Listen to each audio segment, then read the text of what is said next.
Good evening, oh, that's loud. Okay, all right, yeah. Good evening, everyone. Welcome to our September the 16th, 2025 regular board meeting for the Richmond County Board of Education. We now call ourselves to order. Mr. Lowry, can you lead us in a moment of self-reflection and Pledge of Allegiance, please? Yes, ma'am. May you all stand, please?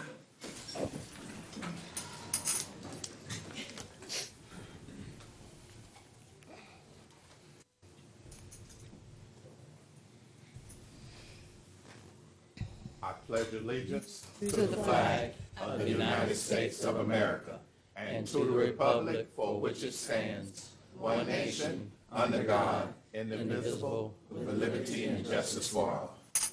Thank you. You may be seated. Thank you very much, Mr. Lowry. Dr. Cobb, would you do roll call, please? Yes, ma'am. Ms. Shonda Stovall. Here. Mr. Ed Lowry. Present. Ms. Mary Jane Abbott. Here. Ms. Shantae Boyd. Here. Ms. Monique Braswell. Present. Ms. Venus Kane. Here. Mr. Walter Eubanks. Ms. Mr. Charlie Hanna. Here. Ms. Samantha Valentine. Present. And Mr. Charlie Walker. Here. Okay, we have 9 present. Thank you very much. Next, we will cover our board norms for our Richmond County Board of Education. This evening, we'll be talking about addressing concerns regarding board norms and protocols. Board members agreed to remain focused on the academic success of Richmond County students and in turn remain committed to the following the board norms and protocols as closely as possible. Board members recognize that honest and open communication regarding the best governance practice is paramount to successful governance and positive working relationships. Board members thus agree to attempt to resolve any perceived deviation from board norms and protocols in the following manner.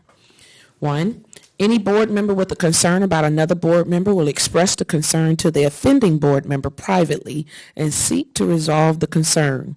2. If the concern is unresolved, the board member with the concern about another board member will discuss the concern with the board chair and or superintendent. 3. The board chair will meet with the board members of concern and remind them of their code of ethics, best board governance practice, the team commitment to following the norms and protocols, as well as any potential impact a deviation from best practices could have on the school system. 4. If the aforementioned actions in the view of the chair do not bring a resolution, then the board chair and one other board member shall meet with the noted board member. Usually we will have the chair and the vice chair to do this part.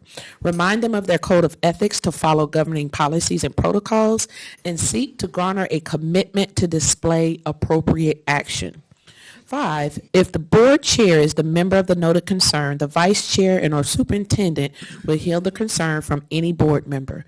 The vice chair will meet with the chair and include the superintendent or another board member. If the above steps are unsuccessful, then upon a motion supported by a 2/3 vote, the board may choose to conduct a hearing concerning a possible violation of the Code of Ethics by a member of the board and determine an appropriate sanction in accordance with the provisions set forth in Policy BH, Board Code of Ethics. And that, ladies and gentlemen, is how we govern ourselves and hold ourselves accountable and responsible. So tonight we do have one guest, Ms. Lori Cook from Rise Augusta. And Dr. Cobb, I will turn this over to you. Yeah, Lori, if you'll come on down. Tonight we want to bring forward one of our community partners who's been a partner with us here in the Richmond County school system for a while, and Ms. Lori Cook is the CEO of Rise Augusta. She is going to share a little bit about some of the great things that they have going on. Lori, I'll hand it over to you. Okay. Thank you so much for having me today. Like Dr. Cobb said, I'm Lori Cook. I'm the Executive Director for Rise Augusta. We're actually based at the Hub on Chaffee Avenue, and we work with a group of partners. We have strong alliances with both RISA and the Harris Literacy Center. Okay, thank you.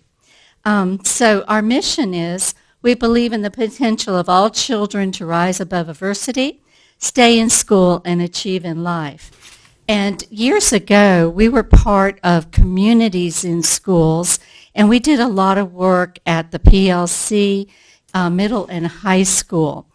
But about 6 years ago, we started doing some literacy remediation actually at Dorothy Hines Elementary, and we had tremendous success. And after that, we blossomed. My board decided that they wanted to be solely focused on Richmond County. Literacy was something that we could do and be successful at, and so that's how we came to be. We normally work in schools kindergarten through 5th grade. We do have a couple of programs for K-4 now, but our whole goal is to improve literacy in our schools. It's a huge problem. Richmond County is suffering, but it's a statewide problem. It's a national problem, and it's something that we all need to address. We're a nonprofit working in schools, and we like to collaborate with all kinds of other businesses and organizations to act as a resource and a partner for all the schools. So 70% of the people that live in poverty do not read or do not read well. That's a fact. But we know that literacy is a foundation to education. It impacts academics, of course, but it also impacts future poverty. As a matter of fact, 70% of the people who live in poverty cannot read or do not read well. 74% of their children don't read or don't read well. So it also correlates with poor health outcomes. After all, a lot of these folks don't have the ability to take their children to doctors. They don't understand what the prescriptions, how to read the prescriptions, and follow some of the protocols. One of the scary things that you've probably heard before, incarceration of children, students.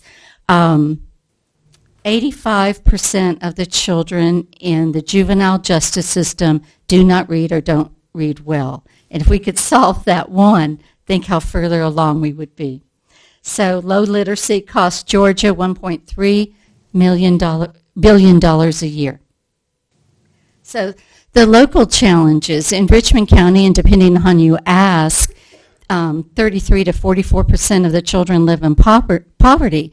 But what we know and what you guys know is that the way that actually works out in the school system is you've got between 80 and 90% of your children coming from poverty homes.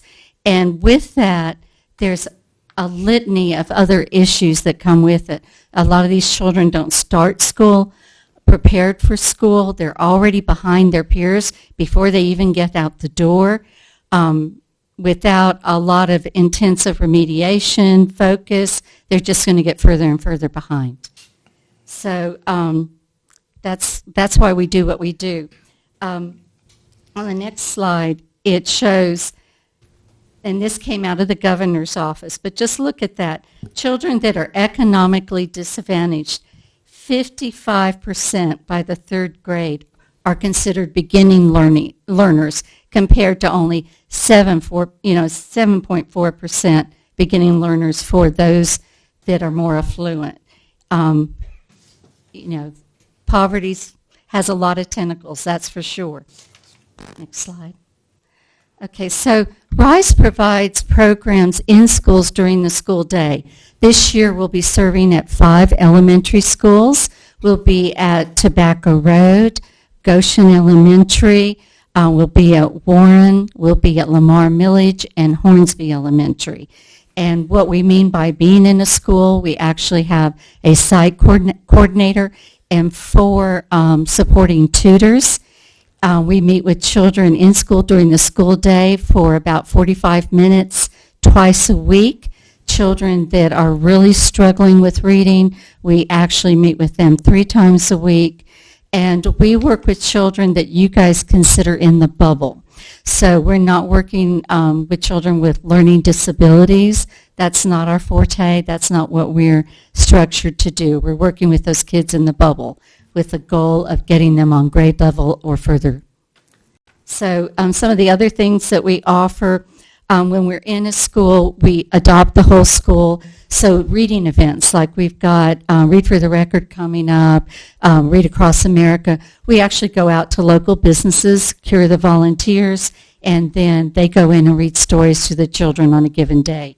We also do free book fairs, and we, in a school, everybody, all the children, get to pick out 4 to 5 books to take and keep home for free. Another thing that we've brought to Richmond County, and I was so excited because you've actually adopted the program for pre-K, is Prevent Blindness Georgia. Children don't know they can't see, and a lot of times it's the teacher that recognizes that a child might not be able to see the lessons. And so we started partnering with Prevent Blindness about 3 years ago. And one story, it's not a great story, but it's something that we're dealing with. Last year, we did vision screens on 1,650 students. The national average of children who have vision screens and need follow-up care is 8%.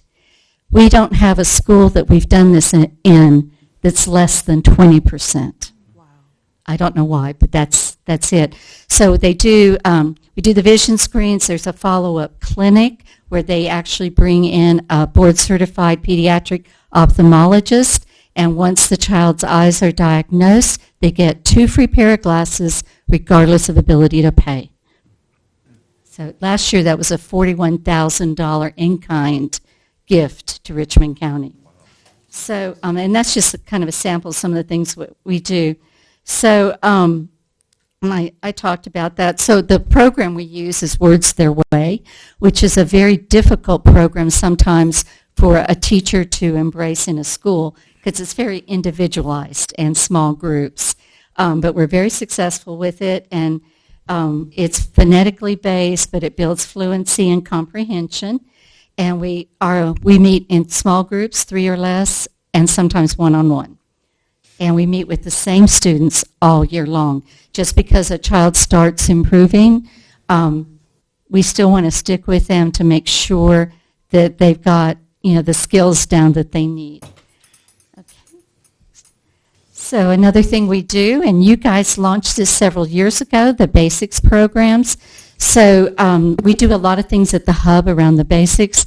We want to get those young parents to realize they're their child's first teacher, how to play with their teacher, how to teach, how to interact. We give them free books, all of that kind of thing. What we started last year, though, is in pre-K, in the schools that we serve, we provide a book every month to every pre-K student, along with a newsletter that goes home to the parents that gives them helpful hints, resources, and games to play with their child. And then on the total opposite end, we got something called Strive, which is for high school students and some non-graduates. We help with resume writing, job interview skills, dress for success. We do interviews. We get them into secondary education environments. Sometimes it's internships and sometimes it's a job. So we partner with a lot of people on this, Salvation Army, Goodwill, First Step Staffing, to name a few. Okay, so last year, our stats, we measure, we use iReady as our measure so that we're not talking apples and oranges. And 84% of the children that we worked with showed growth. However, every year, and this has been the case since year one, behavior always improves even more. And it makes sense. If you're struggling to read and don't understand, once you start grasping those concepts, you do better in school. But at Hornsby, this is really interesting. 15% of the children in the Hornsby program reached grade level in 1 year. 10% exceeded grade level. That's awesome. So, yay. And then we do something. Yeah. And I need to tell you guys, a lot of our tutors are former Richmond County teachers. They just, want to do it part-time, and they just love children. So the 719 children, that's kind of system-wide in a lot of different schools besides the ones that we focus in. Those are when somebody needs shoes, clothes, food, access to health care. We work with them to get that, and we'll usually go through the principal, the counselor, social worker. We don't want to be in front of that, but we'll provide those services. And then 6,842 kids were served through free book fairs and visits to their school and people reading to them. So, and then this is just a teacher's testimony. We get these every year. You guys have a tough job, and it's even tougher than it used to be. You've got so many issues going on with these young people, out of their control, but you have to manage them. So you're feeding them, you're dressing them, you're teaching them, and you're doing social works. But we want to come alongside the teachers, help where we can. We're not a competing force. We don't have all the answers, but we are a resource and we can partner. And I really, literacy is a skill, and if somebody has all the components in that skill set and understand, we can teach them how to read. So I think it's a solvable problem, but it takes a lot of people working on this. So, thank you.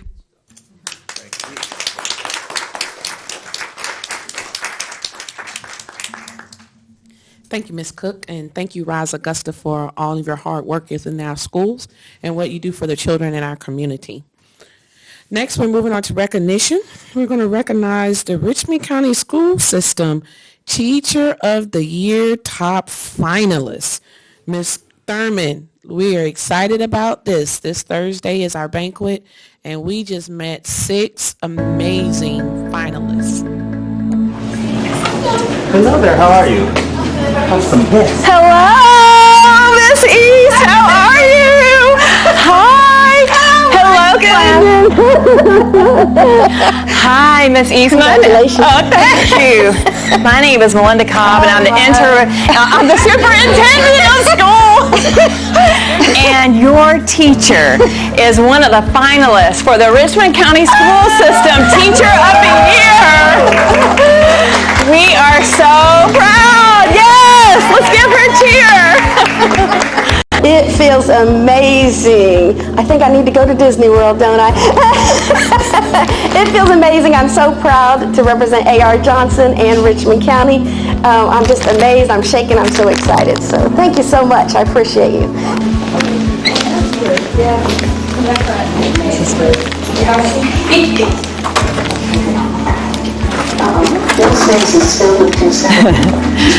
Hello, Chef Roberts.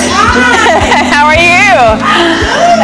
We want to interrupt your class for just a moment. Hey guys, my name is Melinda Cobb. I'm our superintendent of schools, and today we are here to celebrate Chef Roberts as a finalist for the Richmond County School System Teacher of the Year. Yes, it feels absolutely amazing. It feels as though the work that I'm doing here at Butler High School and with my students is really paying off, and people are noticing the good work that I'm doing here at Butler High School. Hi.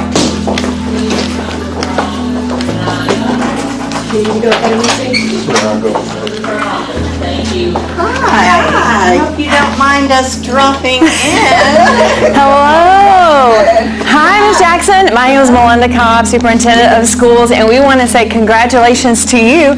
You are a finalist for the Richmond County School System Teacher of the Year. Aren't you guys so proud of her? Oh, wow. It feels amazing just to know that your work is not going to notice. I'm just grateful. I do it for the kids. I do it because it's something I love. I love math. Whew, it feels good. I don't have any other words. We're chasing you. Hi, Mr. McFadden. Hi, I'm Melinda Cobb, Superintendent, Richmond County School System, and you are a finalist for the Richmond County School System Teacher of the Year. We are so proud of you. Oh, that's awesome. It's wonderful considering what I'm doing and working with these young people in Richmond County and at the Marion Bond Career Center. I'm ecstatic.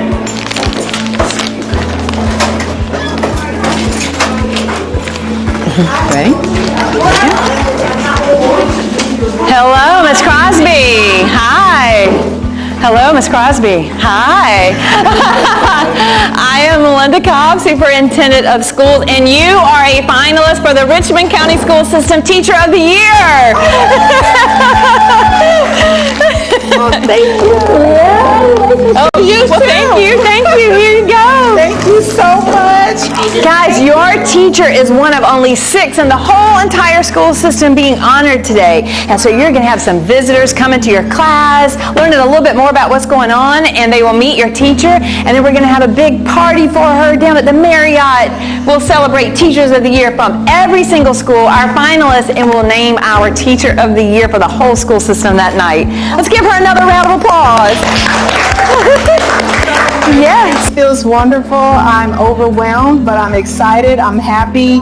I enjoy teaching art. I'm passionate about it. I just want the kids to do their best and appreciate art because art is such a big part of the world that we live in. It feels amazing. I tell you, I love teaching, and to be chosen as the Teacher of the Year for Richmond Hill Elementary School has been an honor.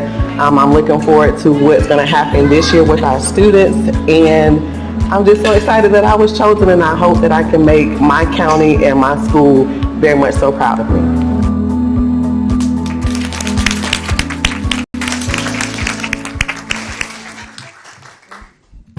Good evening, Board President, board members, and Dr. Cobb. I am happy to introduce our 2026 Teacher of the Year finalists. Please stand, then come to the front for your award and photograph with your principal. Audrey Crosby, art teacher at Jenkins White Elementary.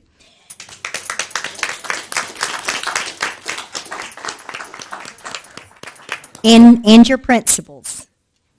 Mrs. Crosby brings 20 years of teaching experience to her role and serves as the chair of several school committees. In addition to her leadership responsibilities, she also mentors fellow teachers, and she holds a Master of Education in Curriculum and Instruction from Augusta State University.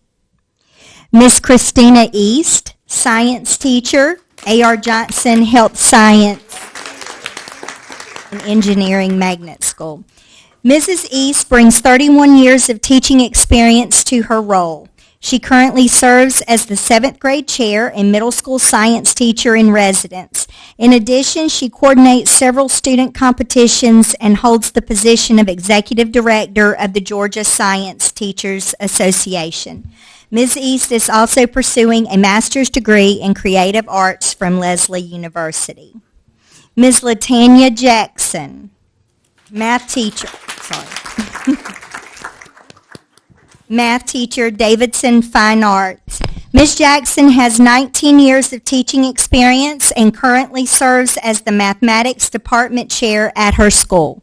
She holds an educational specialist degree in curriculum and instruction from Columbus State University. Andre McFadden,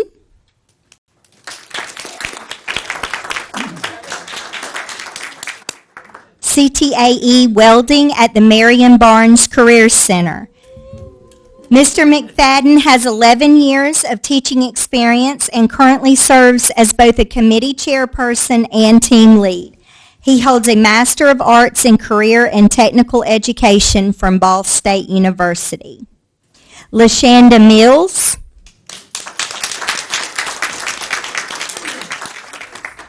third grade teacher at Richmond Hill Elementary.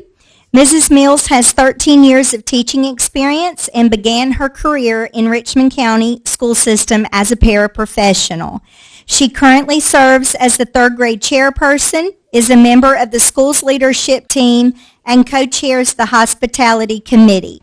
Mrs. Mills holds a Master of Arts in Elementary Education and is currently pursuing a doctoral degree at Brenau University. And last but not least, Chef Kenesha Roberts.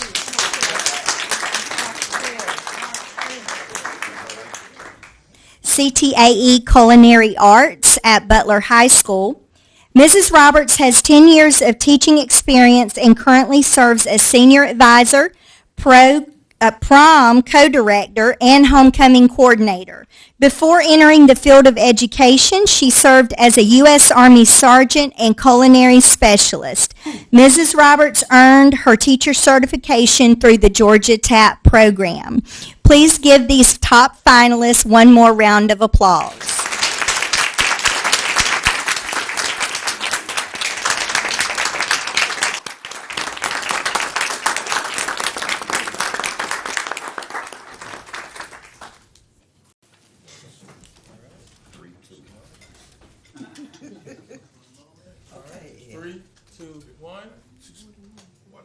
Last one. 3, 2, 1.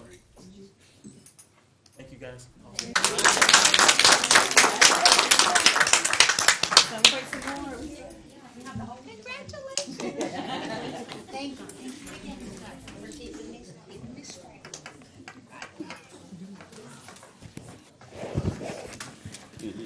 On behalf of the Richmond County Board of Education members, congratulations to our Teacher of the Year finalists for the 25-26 school year. We are excited to celebrate you this Thursday night and to celebrate all of our Teacher of the Years for their schools, and we appreciate you.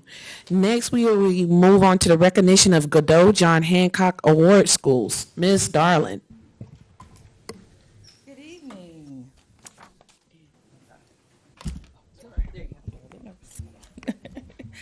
Good evening, Board President Stovall, board members, and Dr. Cobb.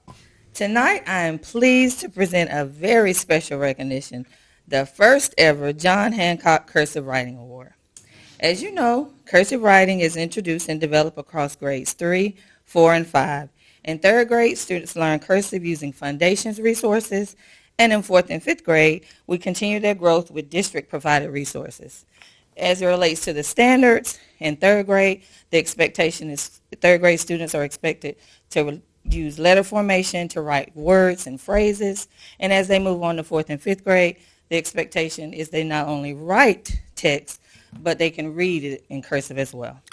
So this evening marks the first time the Georgia Department of Education has honored schools for excellence in cursive writing instruction.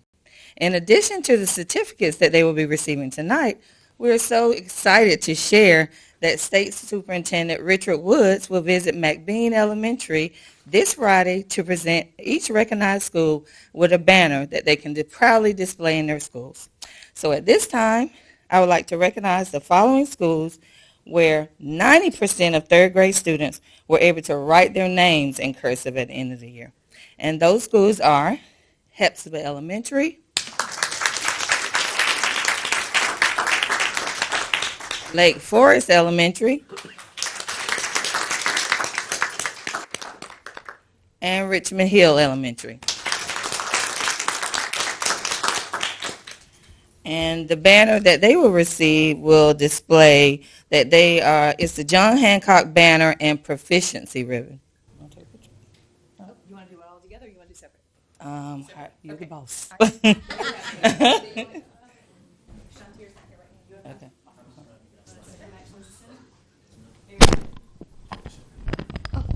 No, you just build them on.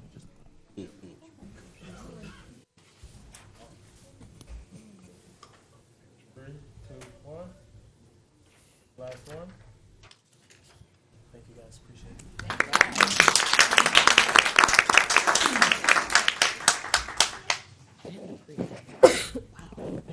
it. The next award, they will be recognized for not only the 90% of their students were able to write in cursive, but they were also able to write the preamble to the United States Constitution in cursive. Wow. And they are Bayvale Elementary School,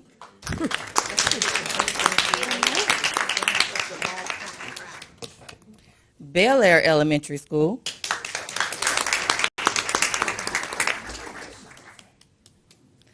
Goshen Elementary, and McBean Elementary.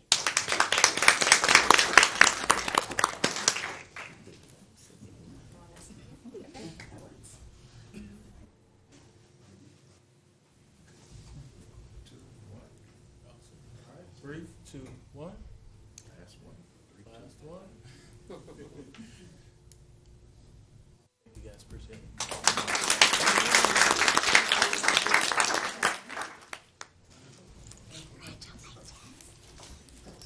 Thanks again to the schools, the teachers, and the students for their commitment to keeping the art of cursive writing alive and thriving in our district.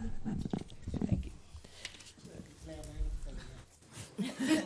Thank you very much, Ms. Darling. Congratulations to those schools, especially the students, to be able to write your name in cursive. That's your signature. That's your John Hancock, as they call it. But to write the preamble to the Constitution in cursive and to read it in cursive, that is huge. So congratulations to those students that have worked hard to master that skill, because that is definitely a skill nowadays. Next, we will have our Recognizing Success, Contributions, and Excellence, and we're featuring the IT department this month. Mr. Lowry? Thank you so much, Madam President. Will our IT department please stand? Great. We want to take y'all picture. 3, 2, 1. One more. 3, 2, 1. Thank you. This month, we would just like to say thank you to our IT department for all you do, and board member Venus Kane is going to help me out this evening. I was asked to do this in the absence of Mr. Walter, so I hope I do it justice. The Information Technology Department achievements. The Richmond County School System Information Technology Team, comprising of 44 dedicated team members led by Chief Technology Officer Carolyn McCord, has demonstrated a strong commitment to excellence, innovation, and service across every area of the schools and organizations over the past year. The team supports family and staff by resolving over 400 parent portal support requests, helping parents and guardians set up accounts and complete online applications. They also, They also successfully completed and signed off on the state reporting platform, CPI, FTE, and student class, resulting in an increase in QBE funding estimated by $1,027.993. That's real good. Thank you. Oh, can we double that next year? Okay. Additionally, the team rostered 40 instructional application and launchpad, ensuring that teachers and students had seamless access to digital learning tools. Across the district, the IT team responded to the day-to-day needs of our school, closing more than 24,640 support tickets. These efforts were not only about fixing technical issues, but also about supporting instructions by ensuring consistent access to instruction tools and system. Their preparation was especially noteworthy during the statewide Georgia milestone assessments, which were administered completely online with zero downtime. The team also made significant infrastructure improvements, including the upgrades of network switches and VLANs across the district, strengthening both performance and security by segmenting traffic and isolating sensitive systems. In addition, they delivered monthly security updates to more than 40,000 students and staff devices, keeping the district safeguarded against emerging risks and aligned with best practices. The team provided media technology support for professional learning opportunities, board meetings, and other district events, ensuring smooth communication, collaboration, and presentation. Beyond daily operation, the team plays a vital role in supporting school transitions. They ensure the successful launch of the Bel Air Middle School and the Richmond Elementary School, making both campuses fully technology ready from day one. At the same time, they managed the closure of several other schools, carefully overseeing the redistribution of equipment so resources were maximized for students and staff at their new location. The team also rose to meet extraordinary challenges in the aftermath of Hurricane Helene. They worked tirelessly to restore services and support recovery efforts, ensuring continue of learning and operations even under the most challenging condition. Their dedication during the time demonstrated their ability to rise to the occasion when the district needed them most.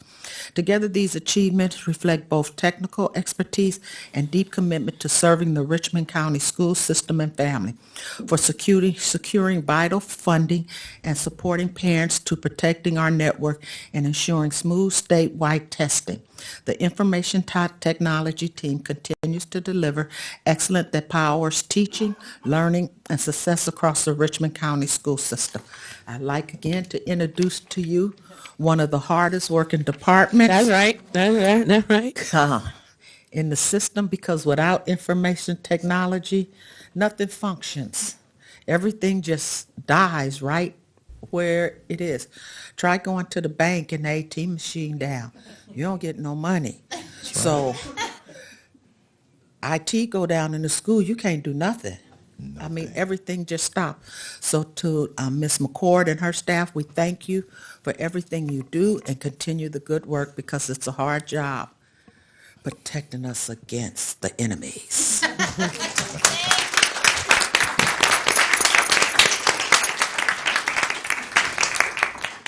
Once again, thank you so much, and congratulations to our IT team department. Thank you, Madam President. Thank you, Mr. Larry. I'll tell you one thing.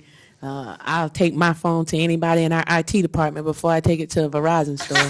Say it again.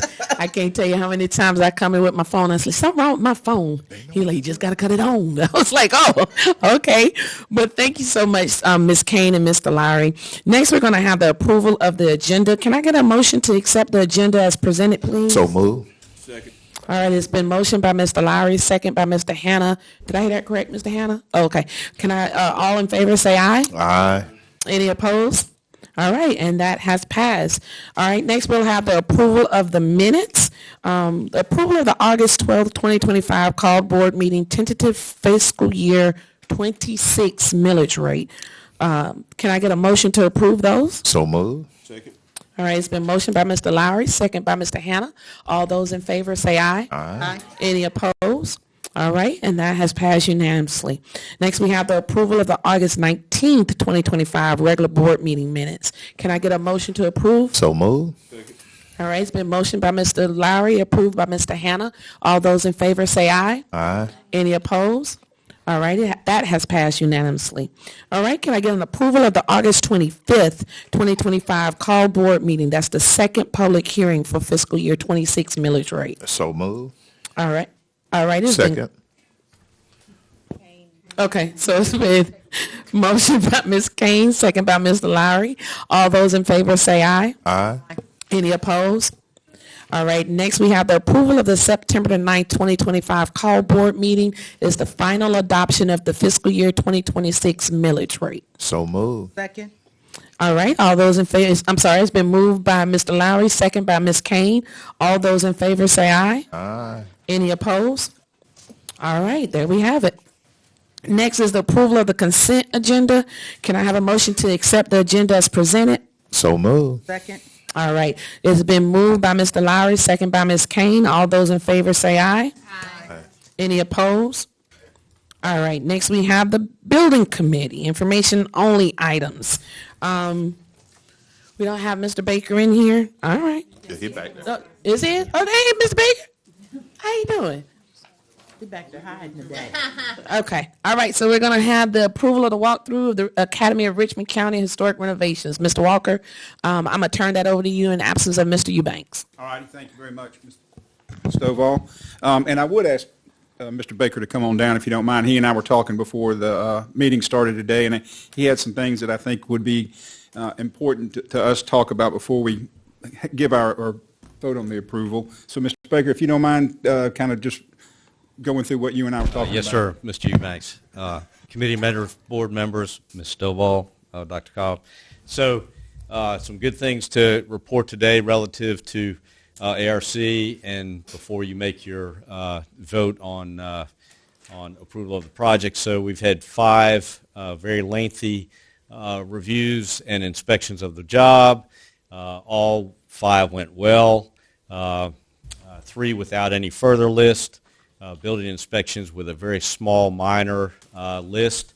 Fire marshal with only 2 items on it, and that's already been approved. So what we have today is a conditional CO from the fire marshal, which allows us to start moving in on Thursday, which is the plan. A promise from him that the 2 items that he knows are already corrected will be when he comes out on Friday with the final CO. Takes him a few days for paperwork anyway. So this is all a go. So great end to to the process.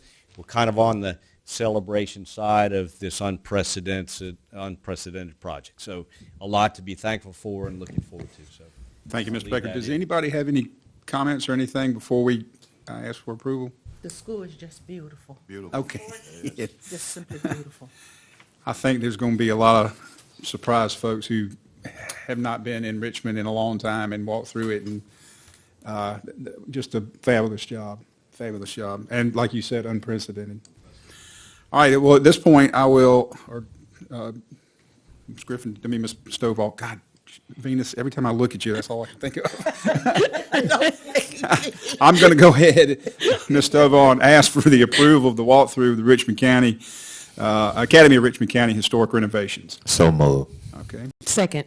All right, we've got a motion by Mr. Lowry and a second by our board president. All those in favor? Aye. Aye.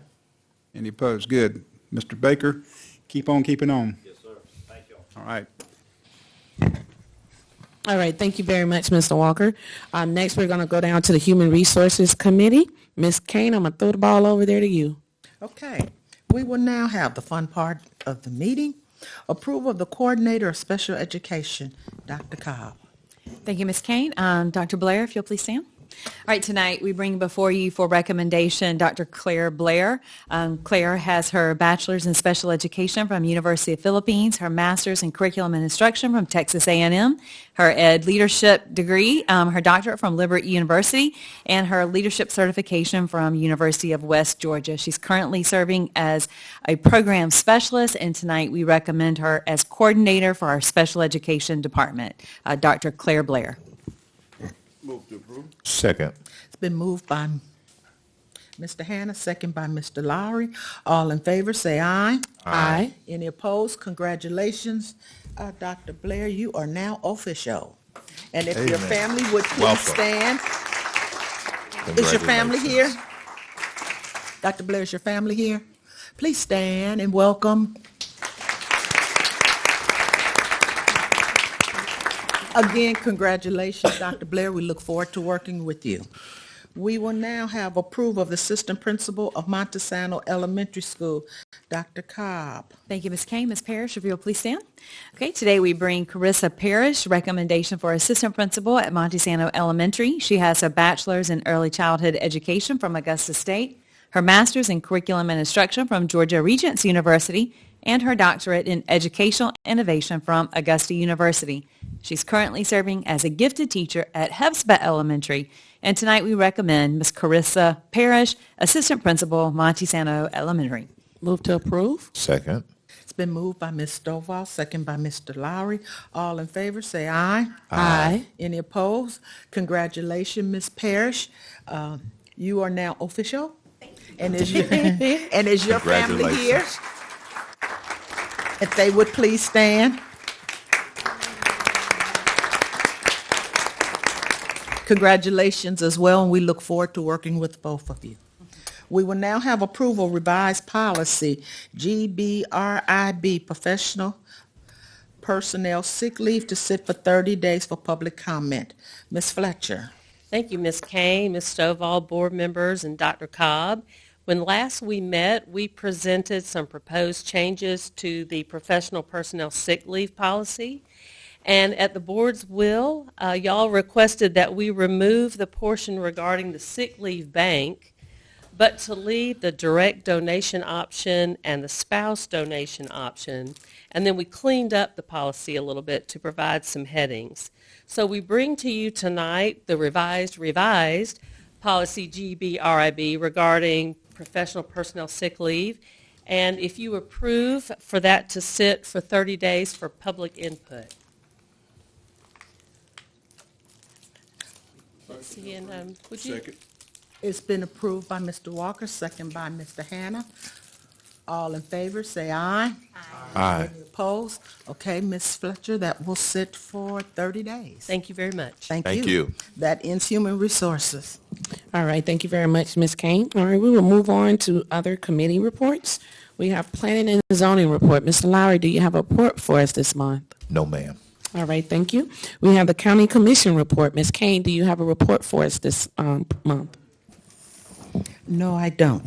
All right, thank you. We have the Board of Health report. Ms. Abbott, do you have a report for us this month? I do, yes, ma'am.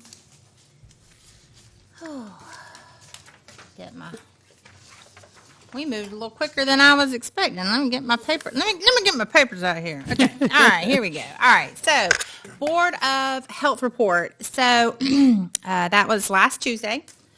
Their meetings coincide with our committee meetings, so sometimes I am not always available to make it to their meeting, but Dr. Donahue and Marcia Bowers are always very good to make sure I get the minutes and any information that I need. So this information tonight is coming directly from the presentation presented by Ms. Christine O'Mara, and it really just kind of gives an overall statement of what Richmond County looks like as far as health department. The first thing is mosquito control. It's still summer, so if you've got anything in your yard that's collecting water, please by all means dump the water. Mosquitoes do carry West Nile, the Zika virus, and that is particularly susceptible to pregnant women and the elderly and our young children. So make sure we're doing that. And if you do have any mosquito issues, you can call 311 and they will come in. They'll still come and spray, as far as I know. So, but to the presentation that was done by Ms. Christine O'Mara. So they talked a lot about socio-demographics, and they did every year they do this annual report where they give all the statistics of Richmond County, and it's actually quite telling since we're coming off of the Rise Augusta's information. So a lot of this information they gave at the Board of Health last night coincides a lot with what's happening with Rise Augusta. So thank you for that, Ms. It segues in very nicely. So 32% of our children live in poverty, 54% in single-parent homes. So looking at that as if our median average of income in Richmond County is $52,000. That's in a single-parent home. That's pretty high poverty. High school completion is 88%. We do have some room for growth for that, but we are well on our way to do that. So we want to see that percentage tick up quite a bit. Life expectancy is lower than 71.4 years in Richmond County. Our teen birth rate, which affects us in the at the Board of Ed, 31 per 1,000 females aged 15 to 19 have a teen pregnancy. And if you remember a few months ago, one of the statistics we got back is Richmond County has a very high percentage of second teen pregnancies. So we have many of our teenagers that not only have one child, but two or more. We have high rates of poor fair health and poor mental health. Our health behaviors, childhood impact, 44% is obesity, 15% with diabetes, and 16% of our population has food insecurity.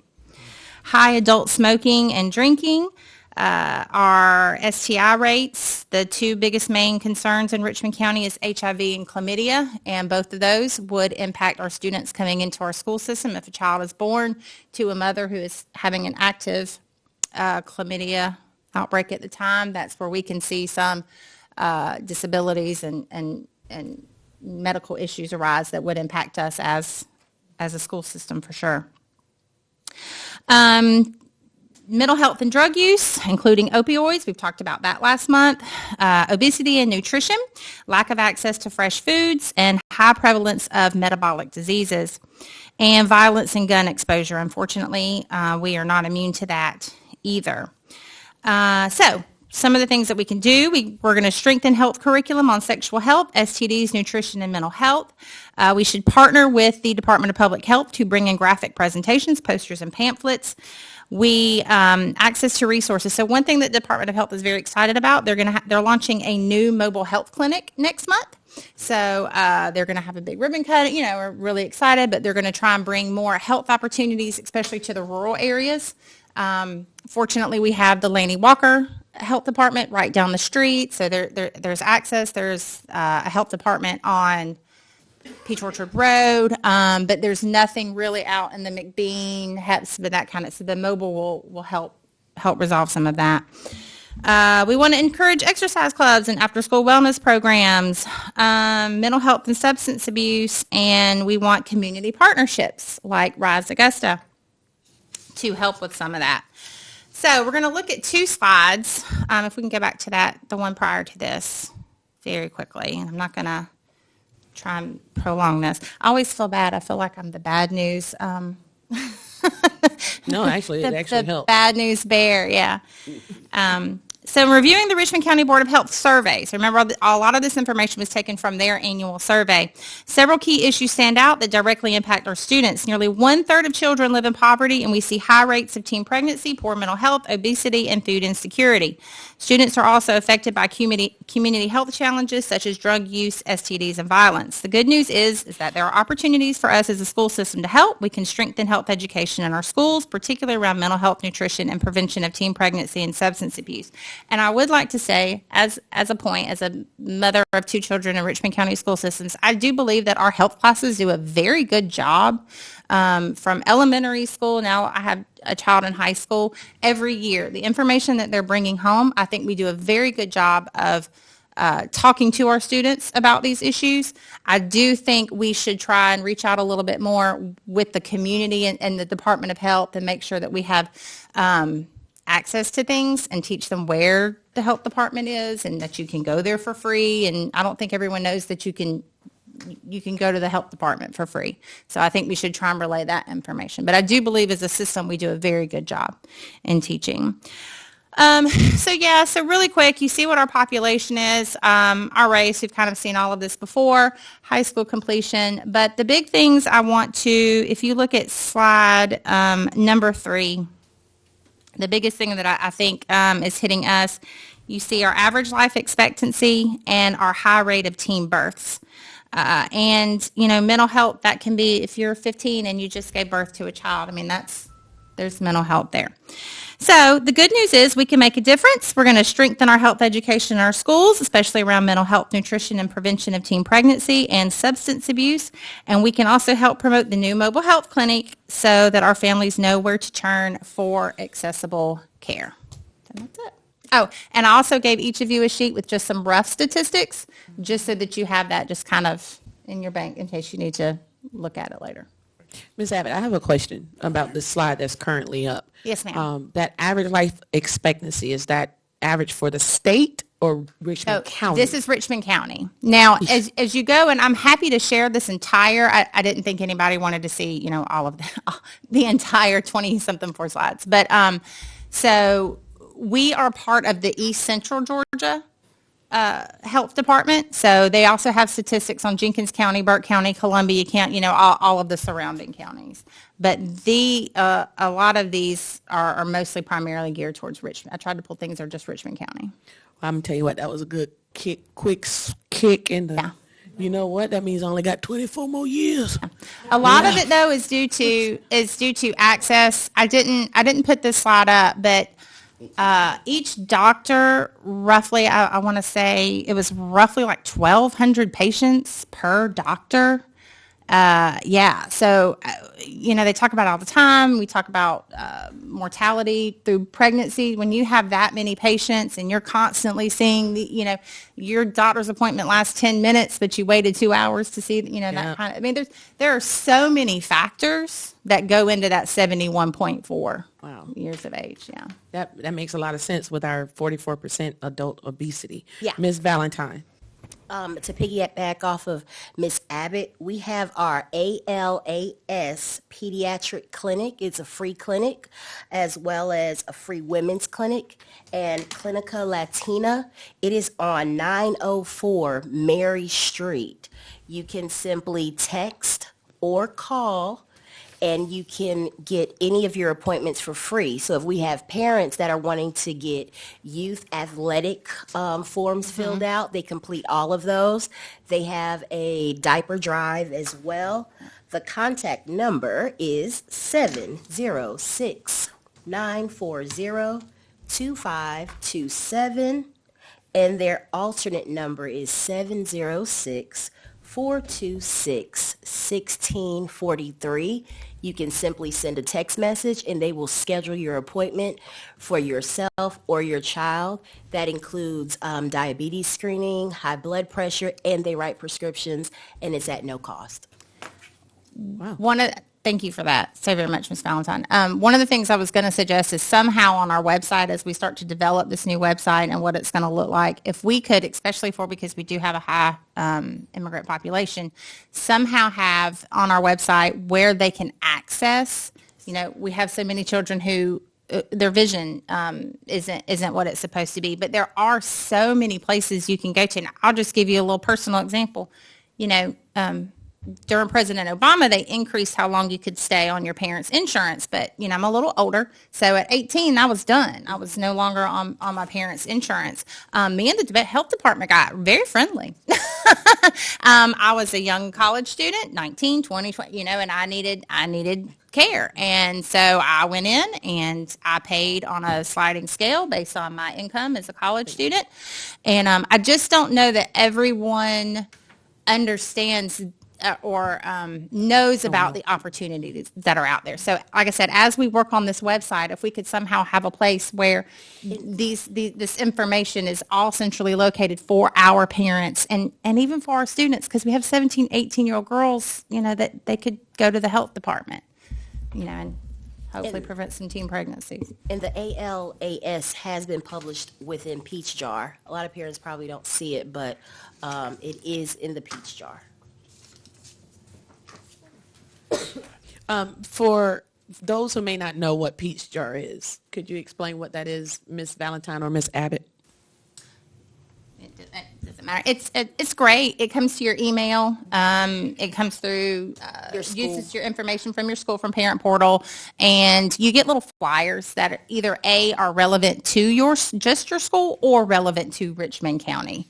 So yeah, I usually get one a month, two a month, something. And it's attached to your Infinite Campus. Well, just in my email. So I don't even see it in Infinite Campus. It'll come directly into your email and click on it and see all the things Richmond County is trying to tell you. And it worked out really good because my daughter needed a sports physical. I sent a text message. It was like, get here by 5. And they're open all night. So that's very good information. Thank you for that. Legislative report. So of course, we're in that time of year where we're beginning to ramp up what's coming back. As we know, the new legislative season starts in January. And so these are bills that did not pass this year, but there's been talk about them coming back. House Bill 200, it would have established a 3-year pilot immersive writing program for eligible public elementary schools. The House Bill 225 and House Bill 651 was a legislation to ban or regulate speed detection cameras in school zones. I'm glad that failed, and I hope it don't pass again because the way people sometimes go through our school zones in the morning, putting our kids at risk, I would hope that our state would put detection devices up to be able to catch those because it protects our children.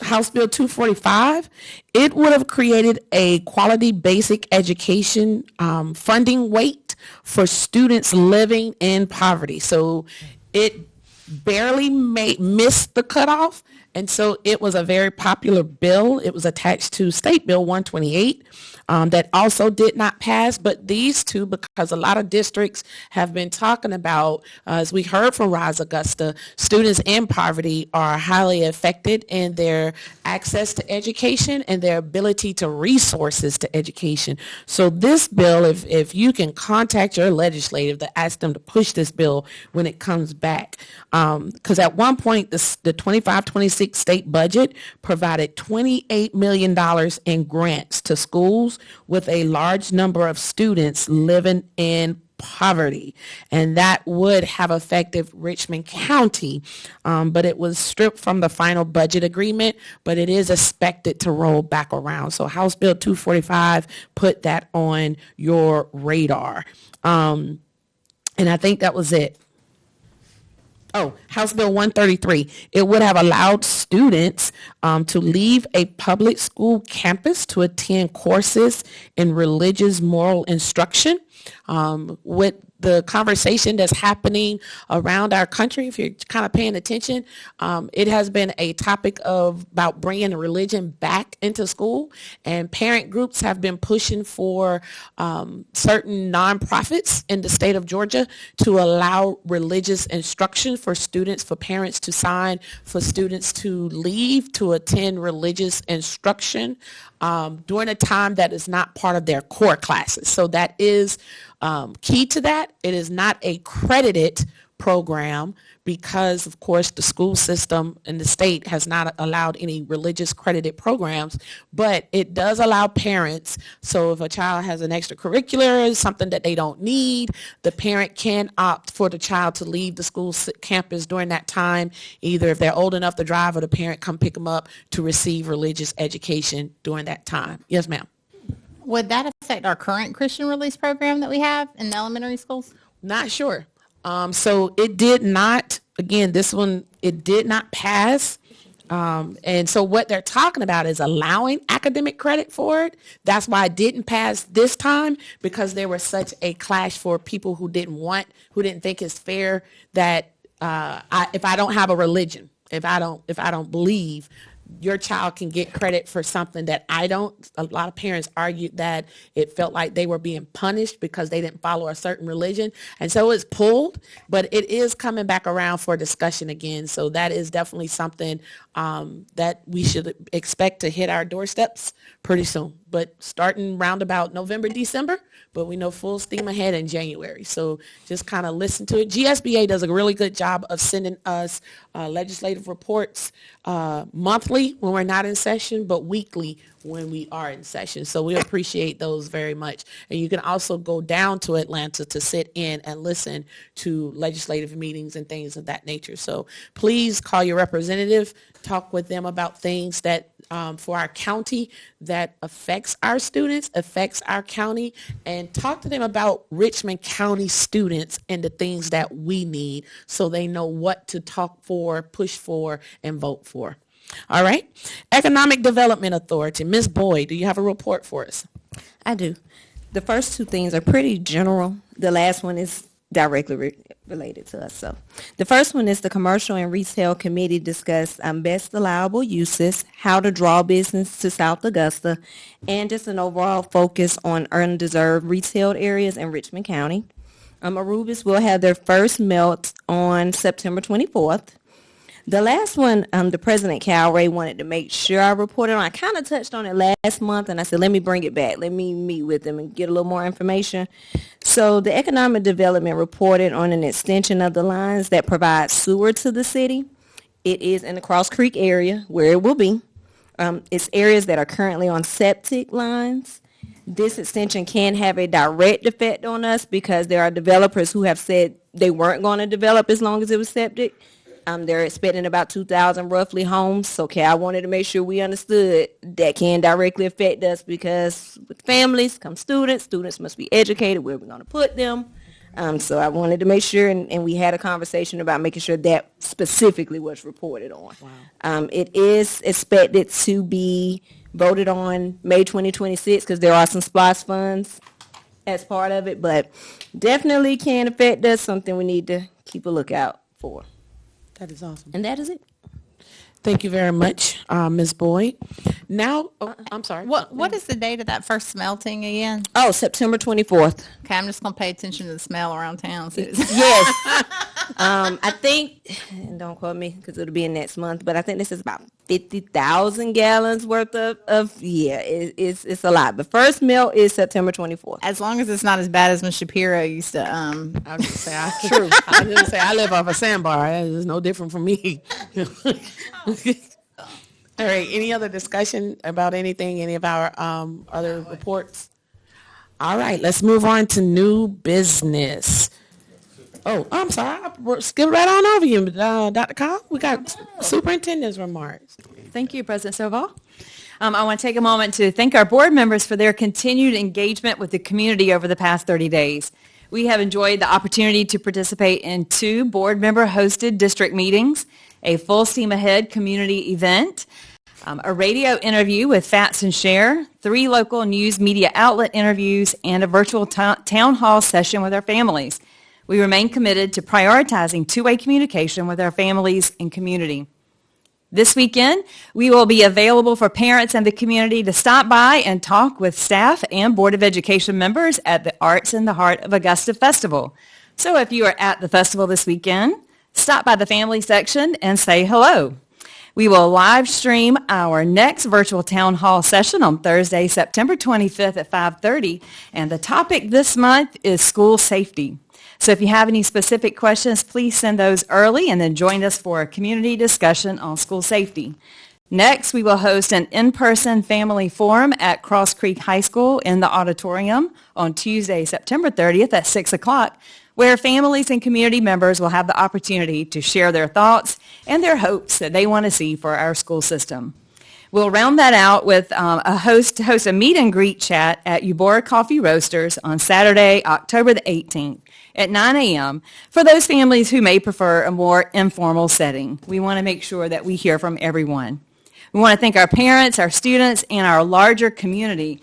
Our attendance at our home athletic events has increased over the past month, and we would love to fill our stadiums with supporters at every home game. So if you're available, come on out, support our cheerleaders, band members, and football players for what we call Friday Night Lights, or visit our athletics page and support one of our other mini athletic events each week.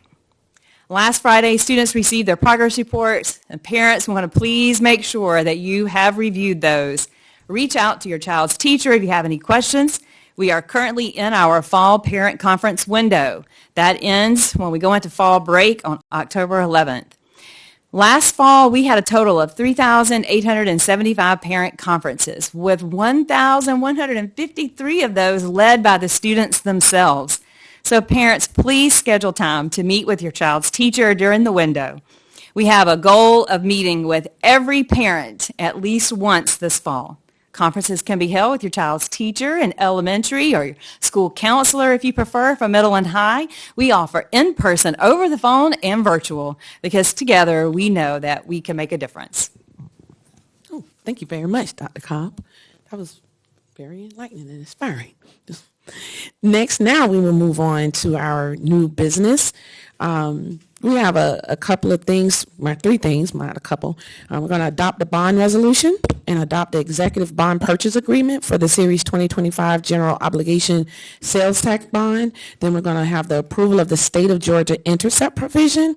And then we're going to have the approval of the Local Board Governance Annual Training Report. But before we do that, this past Monday, we had the pleasure to be in New York to witness the selling of the Richmond County School System bonds. And when I tell you it was exciting, Mr. Guy Logan, he told us, he was like, we are hoping to have a boring day. He said, you don't want chaos, you don't want anything. He said, you want to have a boring day. But I promise you, it was absolutely exciting. It was amazing to see the country interested in Richmond County School System. So Richmond County Schools entered the market at approximately 8:30 a.m. and took orders for their bonds for a 2-hour period. Richmond County was offering approximately $195 million in bonds that matured in 2028, through 2032. Approximately $40 million of bonds was available in each maturity year.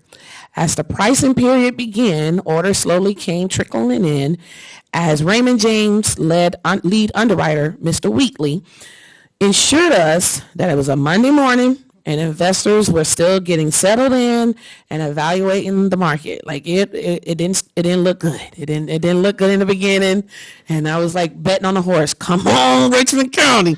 But in the end, with approximately 30 minutes left, we had about half of the $195 million left to sell. And this is when we began to see the significant orders coming in eventually for the entire $195 million plus more. So the last 7 minutes, we were holding on to, I think, 65 million bonds. And it looks like we were not going to sell. And we blinked and the screen was completely green.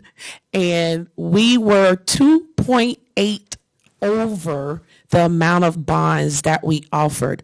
Overall, Richmond County Schools received over $350 million in orders for the $195 million in bonds. 77 unique orders was placed by 26 different investors. Some of the largest investors in the industry participated in Richmond County Schools bond offering, with such investors such as BlackRock, Nuveen, Vanguard, Eaton Vance, Charles Schwab, Goldman Sachs, and many others. This resulted in the overall borrowing cost being lowered, that's our finance charge, y'all, with a true interest cost of 2.55% on the $195 million borrowing. That was really good. It started at 2.68, and then I think it was like 2.67, and then to finally see that it's 2.55. So it was absolutely amazing. This was a tremendous outcome for Richmond County Schools and an extremely successful day on the market. What that told us was that people see our work. And what that told us is that people see the hard work that Mr. Smith does in our finance department. When I tell you that Mr. Smith was just on his P's and Q's, and he could answer questions and explain, and it was more than 1 + 1 is 2. But what it did was show that people see the work and the effort that we are putting into our schools, to our students, and they want to be a part of it. They want to be a part of the great things that's happening at our school. So right now I'm going to turn it over to Mr. Fletcher, Mr. Logan, and Mr. Neighbors, who work with our school system to make this happen. Mr. Fletcher?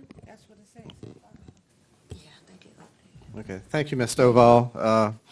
Now that you gave the exciting part, I'll give the boring part. So approval of the resolutions. But I do want to acknowledge tonight to Guy Logan and Ken Neighbors and Ben Allen. If you gentlemen just stand up briefly.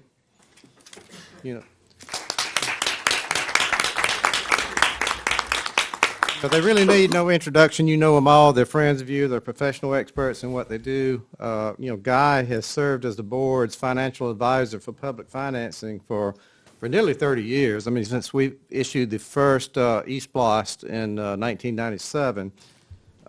And he's been your trusted advisor. He's been an integral part of, our public financing, including everything since that period of time. And Ken Neighbors, equally, he's a partner in the law firm of McGuire Woods, and he served as bond counsel for our 2023 series issuance, but he's really been involved much longer with the system because he has served as underwriting counsel on our previous bond issues. So he has intricate knowledge of the board and its financing needs. Also, he has a stack of documents about this big. If y'all approve all this tonight, that we'll be signing. And of course, Ben Allen, as you know, he's been involved also with the previous 6 East Blast, programs and bond issues, and then continues to do so on this one as well. And we really have 2 resolutions that we need to approve tonight. The first is a bond resolution to adopt the bond resolution, authorize the issuance of the bonds, and to execute and approve the bond purchase agreement for the Series 25, and also to The second is to adopt the state intercept resolution that provides additional security of the bonds pursuant to Georgia law. And copies of those final resolutions were emailed to you today. The reason they were so late, obviously, is because we had, the pricing yesterday. And so bond counsel needed time to, provide all the amounts and the rates and the maturity dates and those type of things from yesterday's market pricing at Raymond James. And of course, all of this, as you know, is in furtherance of the board's facilities and capital outlay plans relating to the construction of new schools, regeneration of existing schools, renovations, and other ancillary needs. But just to give you some background, this all relates to East Plus 7, which was approved by the voters at the election on November 5th. As I said before, the Richmond County Board of Education has had a successful East Plus program since 1997, and we're now going into our 7th generation of that. And last June, the board adopted a resolution calling for a special election or referendum to determine whether or not to re-up the 1% sales tax for another 5 years, and also to authorize the issuance of general obligation bonds to provide the cash, up front to pay for these, projects that you've already approved in an aggregate principal amount not exceeding $222 million. And of course, on November 5th, the voters overwhelmingly approved the sales tax and the bonds. And of course, these were validated by the Superior Court on March 27th. Anyway, the purpose of the bonds, as we stated, is for the cost of acquiring and constructing and renovating and doing other things regarding both new and existing schools. And that project list and the cost of the projects were approved by you last August. And Phase 7 includes 30 projects, including 1 new elementary school and 2 complete regenerations. And all of this is based on the project list developed by Jeff Baker's team and working in connection with, the senior team and the committees that we have in place for that. And of course, with Bobby, working on those numbers. So, as you know, you've already gotten information, back in August, the board, held its rating meetings with Moody's and S&P. They got very favorable rates, increased rates, enhanced rating of AA1 with Moody's, and enhanced rating of AA plus with S&P. So, you should be very proud of that because they look closely at the governance and the way that you have conducted your business and the policies you have in place for, developing your capital outlay plan and, your finance plan. So, that's a good thing. But we've already, Shonda just kind of discussed the, the tremendous outcome from yesterday with the pricing. And tonight, we're asking the board first to approve the issuance of the bonds and to approve the execution of the bond purchase agreement in the form of the resolution, which is provided here, the resolution September 16th. It's in the exact amount of $194,705,000 of the aggregate principal amount of bonds. The Series 2025 bonds are how they're designated. So, and Guy or Ken, if y'all have any comments, okay. And they're here to ask any questions, but to move forward with the issuance and the sale of the bonds, we would need a motion for adoption of the bond resolution and execution of the bond purchase agreement in the form presented. Before we do that, we do have a question. Well, there were several comments made while you were talking, and you did a very good job of summarizing what happened yesterday. I think there was a little bit, and I don't see this as a confusion point. I see it as a clarification point. The interest rate that we are assuming on these different yearly outlays of the $40-odd million per year, I think someone heard you say it was 2.2% or something, but in the information we received, it's 5%. So can we clarify just as a clarification point? This is probably very similar to what we've done in the past. I don't think this is any different than anything that we've ever done in the past, but I think there was a little bit of a... I'm going to have Mr. Logan. Thank you for that, because I'm going to have Mr. Logan. Mr. Logan, if you can come up here to this podium to clarify the difference between the 2.55 and the 5. Just because there were some questions. Yeah. Good Good evening, first of all, and thank you. evening. I want to first acknowledge the team.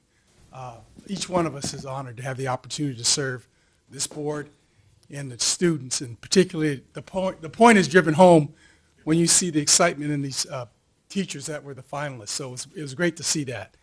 And obviously Ken Neighbors, Ben Allen, and the rest of the team, Bobby and his squad. Mr. Walker, you're referring to the coupon. Right. The coupon in the yield. And there are a bunch of numbers that fly around.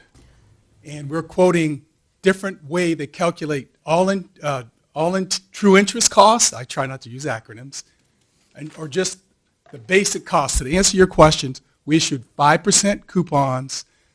Each one of those had a different yield, but we issued them as a premium. So the couponing and the yield are two different things. Mm-hmm. So we do have 5% coupons, but in terms of what the market looks at, the all-in true interest cost is 2.68, which is pretty astounding. All of us would like to have 2.68 fixed rate mortgages just to drive that point home. So that does that help? Thank you. We good. Appreciate it. Okay. My pleasure. Thank Thank you you, again. Mr. Logan. Any Thank other you. questions? Any other questions for Mr. Logan? This is the person that if we have questions to ask, because he's the one with Mr. Neighbors and Mr. Crump, Mr. Allen, I'm sorry, was able to make this happen. And was able to make this happen and were able to explain it, as well as Mr. Smith as well, our accountant as well. So if you have any questions, there's someone over here. I just had a comment. Ms. Kane? I just want to say, first of all, to Guy, Ken, and Ben, we've worked together for many years, and every year it gets better. Mm-hmm. And Bobby, I would just hate to be your wife because you tight. You control our money very well, especially when I open and I read this morning that a school district in the state has been warned they're going bankrupt. They better get it together. We've never been nowhere near it. You keep us where we need to be. And because of you all's hard work, I look at where our schools were when I came here in 1990, and to look at what we've done with our sales splash money. I remember going into bathrooms where there were no handles on the faucets. There were no doors on the girls' bathroom. They were just horrible. And to see us now be able to build state-of-the-art schools and make our schools more inviting and up to date, it's done because of you all's hard work. Bobby, not wanting to be your wife, because I like to spend. Board But President you Sullivan, Yes, sir. But thank you. Yes, sir, absolutely. I want to underscore something that Mr. Fletcher said related to the underlying rating that the school board received. Excellent. It was an upgrade from your prior rating. And that doesn't, although we are grateful for the accolades you've provided us, we're not here on a day-to-day basis.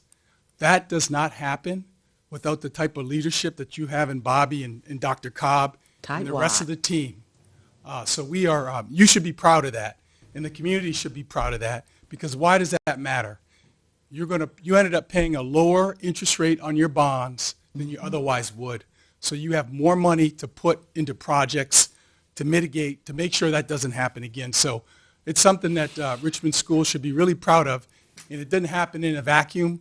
All this, it's a public report, and Richmond schools should be very, very proud of that accomplishment. And the market did speak with its money very loudly on yesterday. So thank you so much. Thank you.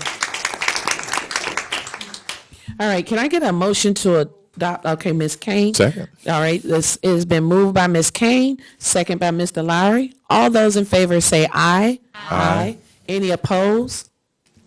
All right, that passes unanimously. Mr. Fletcher, I'm going to turn that back. Well, you know what? Did you already talk about the state intercept? No, I'm about to do that. Okay, now, all right. At least in detail. So, okay, so the second item, the approval of the Georgia State Intercept resolution, is in front of you, and you received this today as well, entitled Resolution constituting the notice and authorization described in Section 20-2-170 and 20-2-480, and that's commonly referred to as the State Intercept Resolution.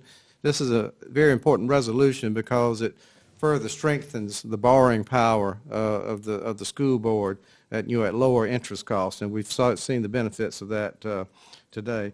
But and just as background, I'm going to borrow a phrase, unless Ken would like to get up because he says it better than anybody.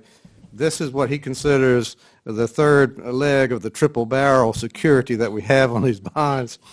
And just background, as you know, these bonds are first paid from the collections, from the East Blas sales, proceeds, and that's used to pay the principal and interest off at at the schedules that you have. But second, if those sales proceeds are not sufficient to pay it, then the principal and interest can be paid by ad valorem tax, which y'all, under your charter and by state law and the Constitution of Georgia, have the right, to levy a tax on the ad valorem properties, if necessary, to make up any shortfalls.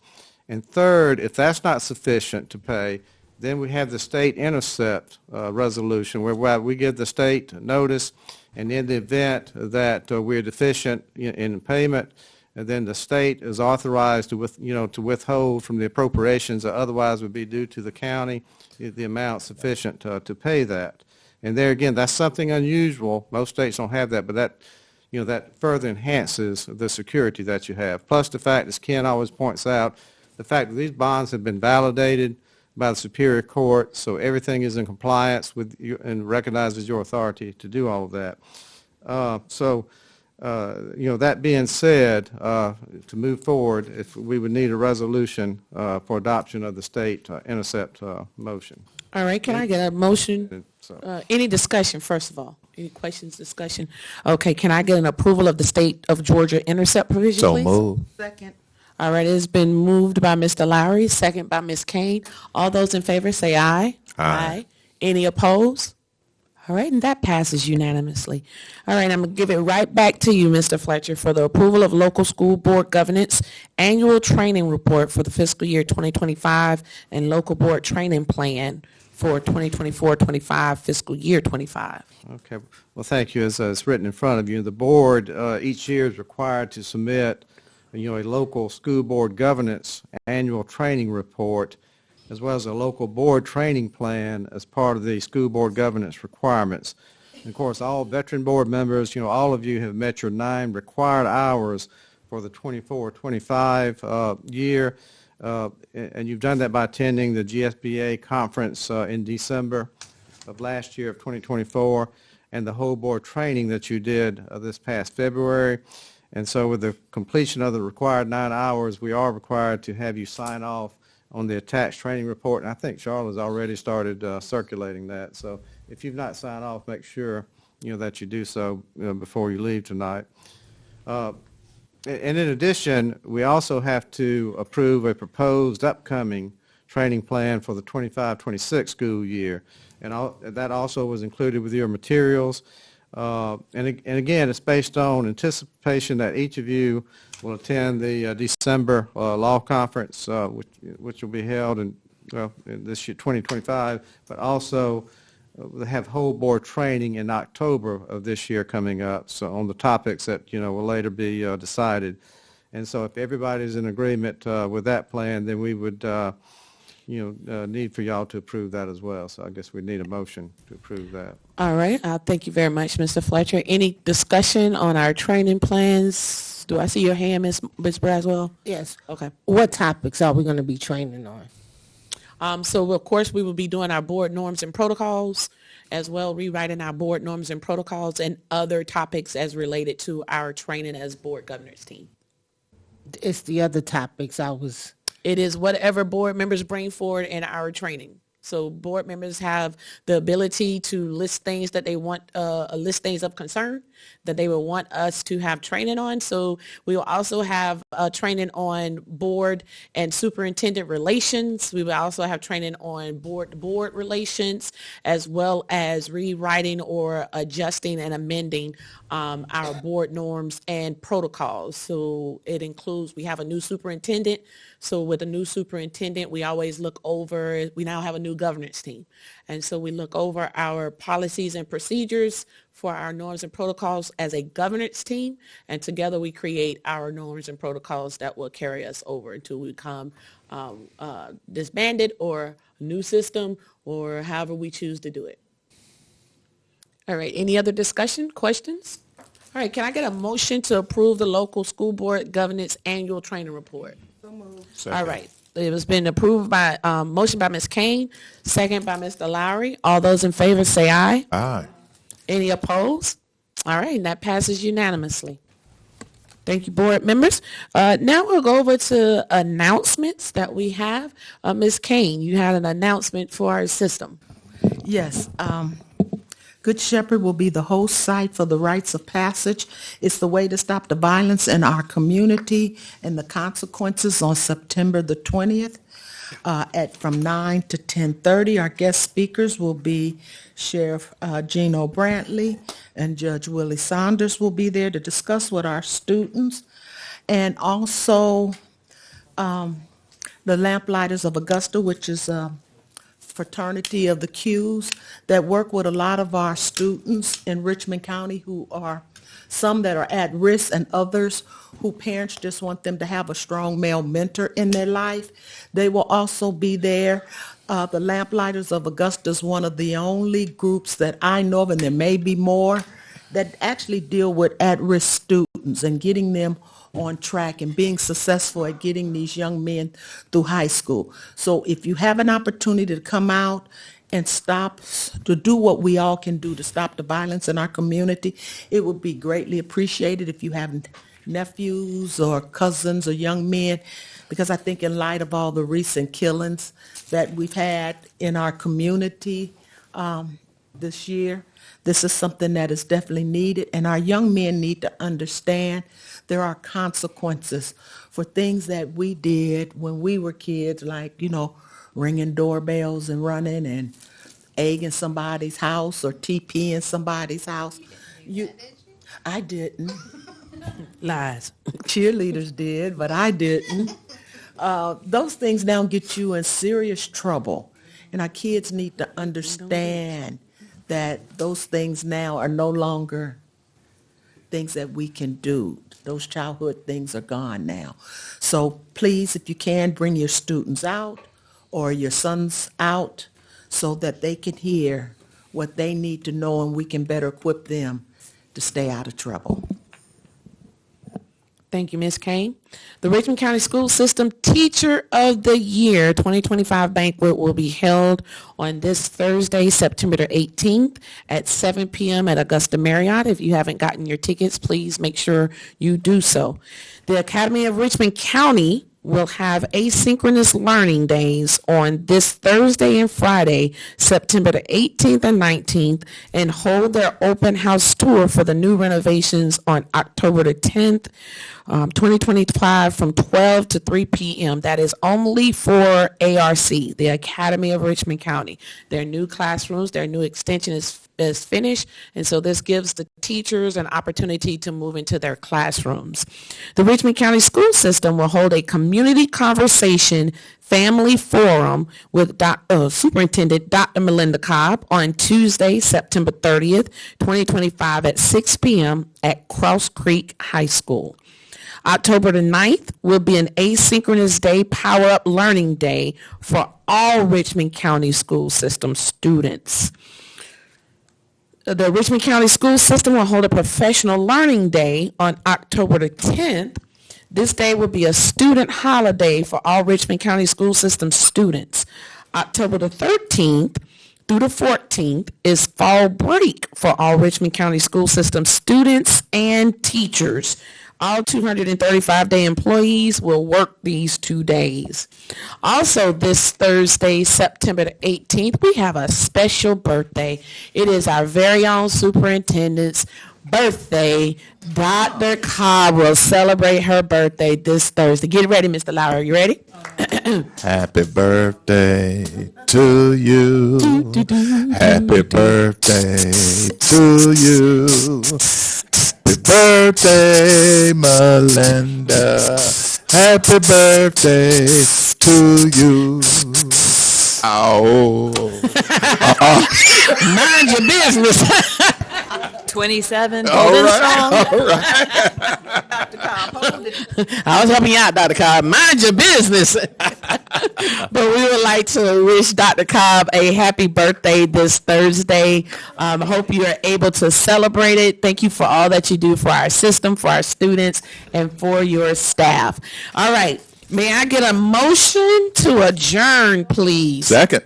All right, it's been motioned by Ms. Kane, second by Mr. Lowry. All those in favor say aye. Aye. Any opposed? All right, have a good night, everybody. Hold on.